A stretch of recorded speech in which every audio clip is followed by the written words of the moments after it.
Pasensya na nga pala at nailagay ko na hindi pa pala naka-play yung video. Hindi ko napansin, hindi pala naka-play kaya nailagay ko na yung manok, yung bawang, yung dahon ng laurel, asin at paminta. Kaya hinabol ko na lang. Sa water na lang na-plate ko. And pinakulaan ko muna yung chicken hanggang sa medyo maluto na yung laman.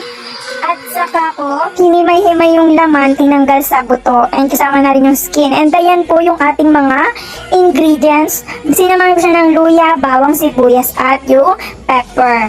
Pero medyo napadami yung pepper kasi malaki yung nabili ko.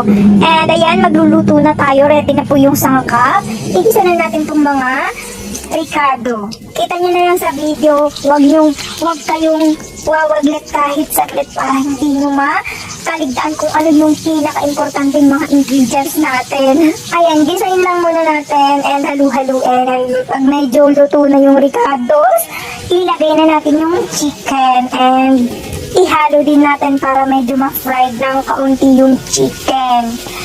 After nyan, ilalagyan na po natin ng pampalasa. Ito ang hindi pwedeng mawala sa ating chicken pastil. Importante po itong Mamacita's oyster sauce. And syempre, lalagyan na rin natin ng pamintang durog. Isa rin ito sa nakakapagpalasa sa mga luto natin, ha? Ayan, halong-haluin din natin. Marami tayo ditong halong gagawin. Kaya, pagtiisan yung panoorin kung gusto nyo talagang makatikim ng masarap at malinamnam na chicken pastil. Ayan, and lagyan din natin ng toyo at chicken laurel. Hindi ko na sinama yung dun sa pinakuluan. Bago na po ito, hindi ito yung sa pinakuluan kanina. And lalagyan din po natin siya ng kaunting suka. Ayan. O, tignan nyo lang ha, para hindi nyo mamiss yung ibang sangkap na ilalagay ninyo. Ayan, ilagay din natin yung kaunting, yung pinakuluan tubig na hiniwalay natin. Ilagay natin sa ating niluluto. And haluin din muna natin bago natin ilagay yung pepper. Ayan.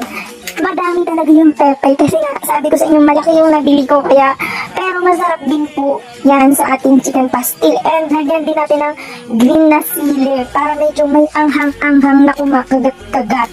And grabe, sobrang sarap. Hindi pa siya lutong-luto, talagang matitikman mo na yung sarap ng aking chicken pastil. And ito na nga yung final na. Ito na siya. Kilitang-kilitan nyo. Itsura pa lang. Lalo na sa personal. Pag natikman nyo tong chicken pastil ko and matitikman nyo yan kung papanoorin nyo to at susundin nyo yung recipe na mga ginawa ko at yung way kung paano siya lutuin. So, kung gusto nyo to, panoorin nyo, lutuin nyo para matikman nyo.